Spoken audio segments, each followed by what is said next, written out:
Alright guys, how's it going? A new year is quickly followed by a new consumer electronics show, which for me is still one of the best technology shows, as we often get our first glimpse of the exciting new technology coming over the year. Now I say still, as I'm a PC guy, a desktop guy in fact, and over the years it's becoming increasingly obvious that the PC is given an ever-diminishing role. It gets a backseat while companies are talking more and more about driverless cars, and more evidence of this will be seen today in this video. Now we'll start off with Intel, whose CEO, Brian Krzanich, was given the opening keynote, with Intel still reeling due to Meltdown and Spectre, and it was maybe slightly surprising that Brian decided to open with that topic, where he said that 90% of Intel CPUs of the past 5 years, so that should be going back to the Haswell generation, 90% of those CPUs should see a fix by the end of this week, with the remainder fixed by the end of the month. Now the fix of course includes Windows updates and also BIOS updates, and while the Windows updates are automatic, the BIOS updates are a little bit different, and I'm not entirely sure how those will be deployed. Regardless of that, Brian dealt with it at the beginning of the show before moving on to talk about data, and this continued for the best part of an hour, before he moved on to talking about VR and Intel being the technology sponsor of the upcoming Winter Olympic Games, at which point we saw one or two videos and demos of Intel's new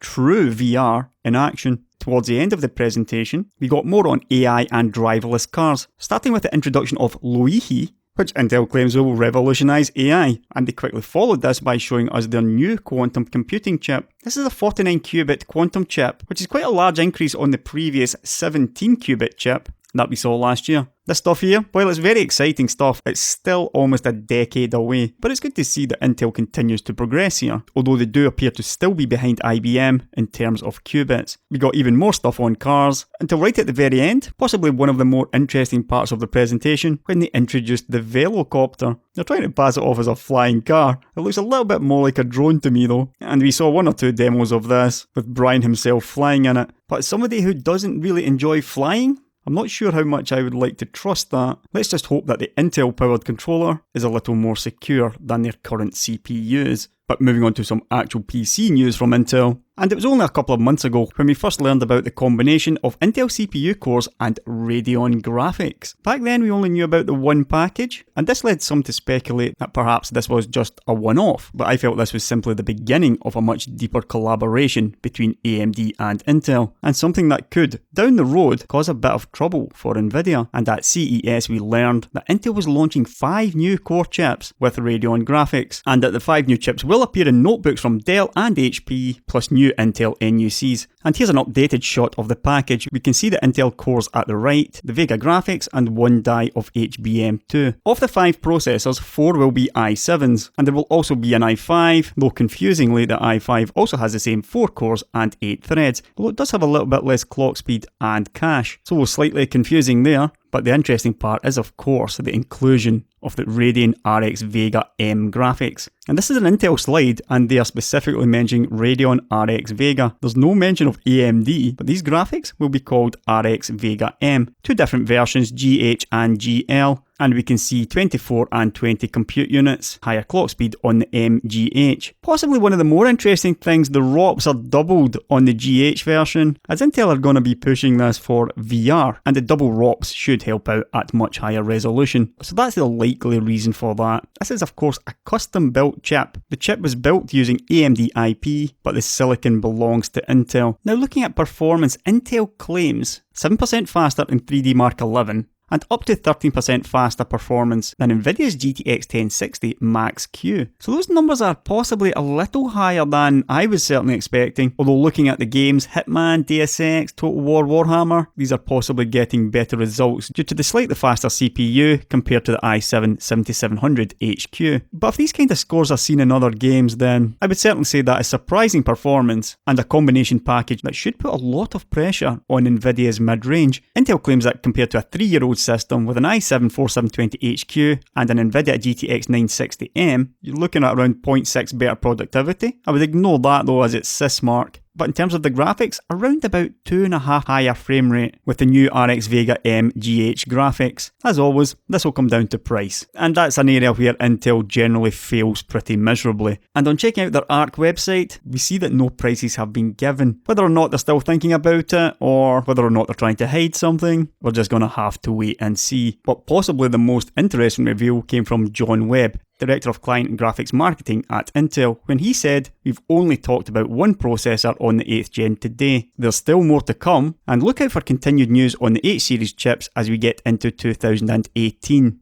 I think you'll be very excited about what's there as well. To me, this means they've got a bigger chip and they're going after the GTX 1070 next. There are big changes afoot in the graphics industry, and while it's only Dell and HP who have bought into this so far, it won't be that long before the rest of the OEMs don't have much choice. But that's pretty much wrapping it up for Intel at CES. So let's now take a look at what Nvidia has been up to. And to the surprise of nobody, Nvidia's presentation started with a video on AI and driverless cars, before CEO Jensen Huang took centre stage. If you're still in any doubt about Nvidia's focus, the early part of the presentation clearly spelled it out. Sure, a 100 billion gaming industry is a lot, but that figure is dwarfed by the potential of the AI and driverless vehicle industries. But Jensen did start by talking about gaming and the PC before unveiling the BFGD, or the Big Format Gaming Display, although I'm sure it will end up being referred to as something a bit less family friendly. And over at GeForce.com we can see it is a 65-inch 4K 120Hz HDR display with Nvidia G-Sync and a shield built in. And Nvidia claims it is the most responsive big screen gaming display, on par with a typical PC monitor and far ahead of a 4K TV. The display guys at Acer, Asus and HP are all involved in this, but so far no word on pricing. I'll go ahead and make my safest prediction of all time by suggesting that they probably won't be cheap. Shortly after that, we saw a short demo of a Max-Q laptop,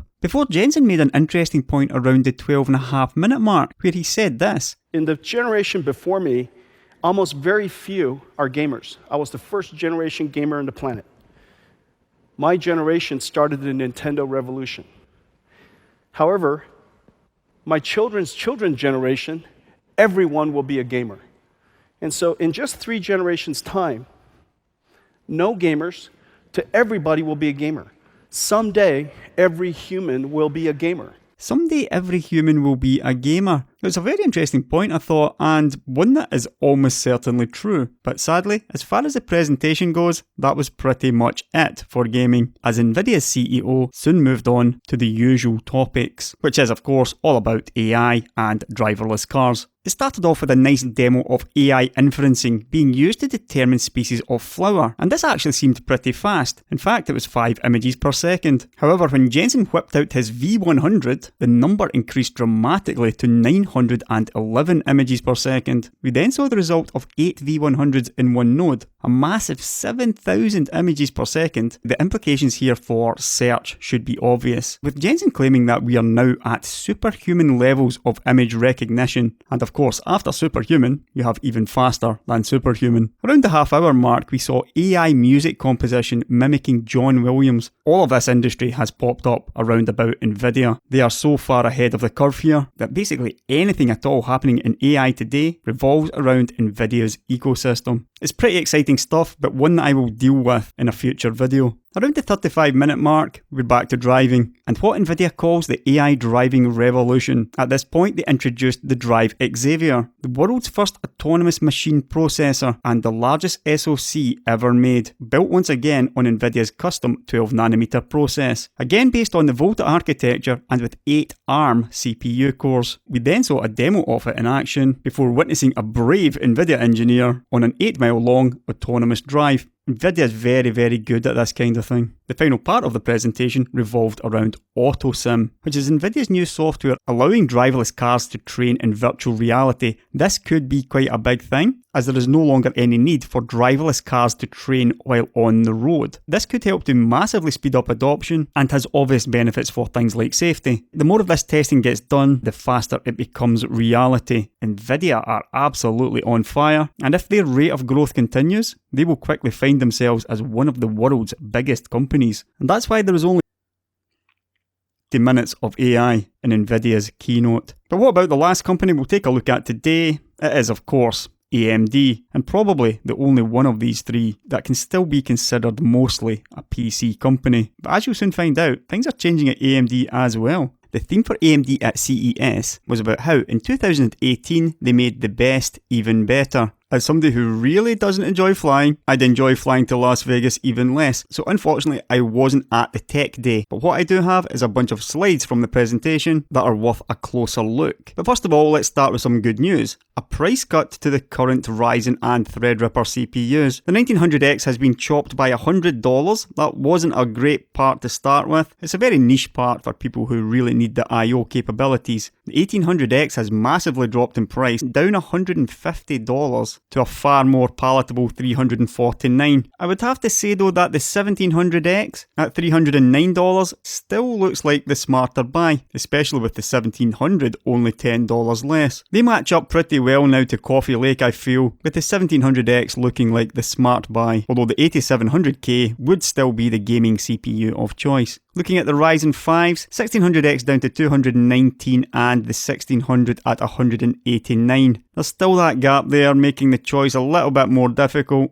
And of course, both of these CPUs are competing with the i5-8400. I would have liked to have seen the 1600 drop even further, but at least now the value proposition has moved towards AMD again. The 1500X down $15, that's a part I just don't even understand. And two new parts, the Ryzen 5 2400G and the Ryzen 3 2200G. The G stands for Graphics, Vega Graphics. In both of these parts, the 2400G is a 4-core 8-thread part, with the 2200G being 4 cores and 4 threads. And that one looks like really good value, $99 for a 4-core CPU with integrated Vega graphics. And this one looks like it will put paid to everything Intel has around the $100 mark. It's all looking quite balanced everywhere else though, I have to say, and that's the beauty of having competition. But moving on to the slides and Lisa Su's presentation, changing the rules of high-performance PCs. And to start off with, probably the most exciting news. We all knew that the follow-up to Ryzen was coming, and at CES, Lisa confirmed the second generation. Built on GlobalFoundries 12nm, and with Precision Boost 2 technology, which we've already seen with Ryzen Mobile, and launching in April 2018. Now if you remember a couple of months back when I did my Intel versus AMD video, the suggestion was that February was the release date, but I did feel that that was just a little bit too early, based on GlobalFoundries 12nm readiness. I've got a feeling that this part has been ready for quite some time. It has just been waiting on GlobalFoundries. So launching April 2018, and over at Forbes, some even more interesting information. We're speaking to AMD's Jim Anderson. He said the two things they wanted to improve on Ryzen were to drive up frequency and also reduce memory latency. That's on top of the improved Precision Boost algorithm. Now, driving up frequency is a natural occurrence of the 12nm process. How much more will we get? We reckon around 10% plus. But reducing the memory latency could be even bigger. Ryzen does have a couple of weaknesses, and obviously the frequency was one, but the memory latency is also a weakness. And a good improvement here could see a dramatic improvement in performance. And over the page, Jim says, they're continuing to work with their software partners to get the most out of the Zen architecture, and that it will just keep on getting better. The longer it is in the market, the more optimized it will be, and the faster it will become. So second generation Ryzen, pretty much what we were expecting. It's well and truly done, and is also sampling to partners. I'll be looking forward to getting my hands on this in 3 months' time. Now Lisa also introduced Radeon Vega Mobile, and we can see a smaller GPU as expected, with one stack of HBMs. In fact, it looks oddly familiar to what Intel has. It's not the same chip obviously, but performance could be around that same level, or a little higher. For some people, the most surprising news though was the announcement of Radeon Instinct Vega on 7nm. And this is what I meant by things changing for AMD as well. When we get to 7nm towards the end of the year, the first products we see will be Epic and Vega. While the process is immature, the only truly viable products are the ones which sell for thousands of dollars. So AMD will be targeting the data center first, with both CPU and graphics at the end of 2018. We've pretty much known that for a while though. One of the slides I didn't see discussed was this one, AMD's ambitious CPU performance goals. And while I don't believe there's any way to get the exact figures here, we can clearly see here that the industry trend of 7 to 8% compound annual growth rate is a bit of an odd one. But this blue line and blue text, you can take that to mean Intel, and the 7 and 8% is basically what you've been getting every year through a combination of higher clock speeds and IPC improvements. AMD does appear to be suggesting that they will be getting more than 7 or 8% out of Zen Plus. That may be not a huge surprise given that we already know the process should be capable of 10% plus performance itself. But just looking there, that may even be double 7 or 8%. If Zen Plus comes in at 15% faster, that'll be a very good CPU indeed, and we can see how the curve continues with Zen 2 and Zen 3. I don't believe there's any way to analyse this more than what it says, apart from that AMD believes, or AMD knows, because they of course do have the Zen Plus CPUs already, and they know that it will be performing higher than 8% over Zen. A quick look at the graphics architecture roadmap. Again, we've just got Vega on 14, we just learned about Vega on 7, then Navi on 7, and the next generation on 7nm plus. What this means for the desktop? Not entirely sure. As Ryan Smith over at Anantech said, there was no mention of 12nm graphics anywhere during CES. However, Lisa was still talking about it at the end of October last year. So unless something has changed in the last 2 months, I still believe that we will see 12nm graphics. But like I said in my AMD versus Intel video, I think it could actually be Polaris being shrunk and rebranded as the 600 series. We should find out more about that around May, I believe. So that was Lisa's presentation, The Best Gets Better in 2018. We've got a fair idea of what to expect the first half. The second half is when it gets really, really exciting, with Epic coming as Zen 2. Now moving on to Mark Papermaster, the SVP and CTO of Technology and Engineering, and 1 or 2 slides of note in his presentation. One that caught my eye was the technology roadmap. Leadership levels the competitive playing field. On the left we've got performance per watt, we have competition in the pink colour and Foundry best in class in orange. Now the competition here, again, stands for Intel. And AMD appears to be saying that, yeah, Intel's 14nm is quite some way ahead of both GlobalFoundries 14 and TSMC's 16nm. But now Intel's 14 Plus, although they are now on 14 Plus, remember, but this slide is suggesting that GlobalFoundries 12nm is just about on par with Intel's 14 Plus. The important thing being the gap has narrowed. But more importantly, right at the very end, where we can see Intel's 10nm, and this should be both GlobalFoundries and TSMC's 7nm, are basically on par. We've heard all about Intel's problems with 10nm, whereas GlobalFoundries and TSMC appear to be doing an awful lot better. This is the first time that this has happened in decades. When it comes to manufacturing node, Intel has held a lead for as long as I can remember, but by the second half of 2018, it will be gone. What this means is, at the end of 2018, it will all come down to architecture. The one with the best architecture wins, and it looks pretty obvious to me who has by far and away the best architecture, at least by far and away the more scalable architecture. Again, we see 12LP technology. It delivers 10 plus performance versus 14 LPP, so the new Ryzen should be 10% plus faster. It also has features to optimize performance per watt, and again we see that they are sampling the 2nd generation high performance CPU today. Perhaps even bigger news though, x86 roadmap leadership. Zen and 14nm current. As we just learned, Zen Plus is now sampling on 12nm, but now for the first time we learned that the Zen 2 design is complete and that it improves on Zen in multiple dimensions. It looks like a doubling of cores, faster clock speeds, and a lot more cache. And everything we're going to see in Zen Plus will of course carry over. So that will be Precision Boost 2 and all the improvements to the Infinity Fabric latency and on the 7nm process. And judging by the look on Lisa's face when she started talking about it, they know they have got something really good. Zen 3 is of course on track and is likely to be very similar to Zen Plus, more or less a refinement of Zen 2. Again, there were tons of slides on machine learning. Radiant Instinct will be targeting machine learning, automotive and HPC. And that was pretty much Papermaster. Going back to Jim Anderson and his presentation, we learned more about the new Ryzen 5 with Vega graphics. The 2400G has a 3.9 GHz max boost and 3.6 GHz base clock, whereas the 2200G is 3.7, 3.5. As already discussed, the 2400G has 8 threads compared to 4 threads of the 2200G, and that is 11 Vega compute units on the 2400 compared to 8 on the 2200. And we see a slide comparing the 2400G at $169 and 65 watts of TDP compared to $199 and $90 of the i5-8400 and Nvidia GT 1030. This is in 3D Mark Time Spy, which usually puts a pretty serious graphics load on the graphics. and this is probably one of the better case scenarios for the 2400G. At lower resolutions, perhaps when games are more CPU bound, you would expect the i5 8400 and GT 1030 to be a fair distance ahead, but there is also a massive price difference there. Again though, for me, this $99 part, this is the one that's likely to become the go-to entry-level CPU. That really does look like some value.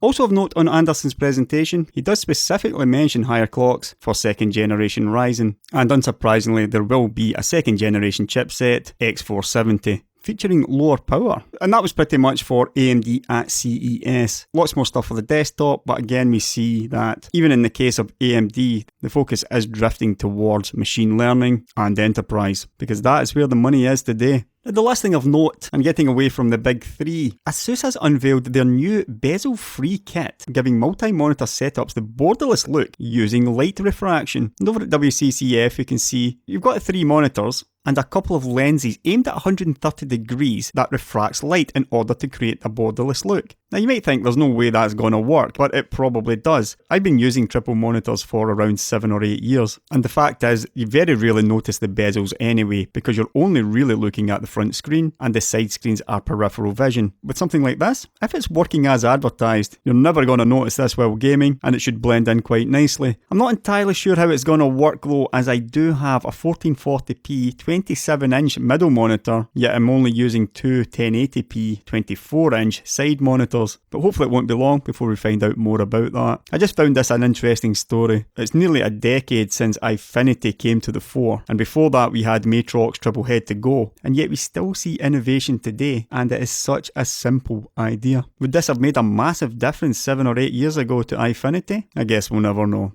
Right, but that's it for this one. We've got a little glimpse of what's coming this year, and in some cases a glimpse of the very far future, but I'm sure we didn't get it all, especially not from Nvidia, who really do keep their cards close to their chest. But I'm sure it won't be long before 2018 throws up 1 or 2 surprises. Don't forget to like and subscribe, and check out the video description for a bunch of links to my Amazon shop and stuff like that. I am working on a big and important video, which I hope you'll all find very interesting, and you should see that one next week. But for now, I'll catch you later, guys.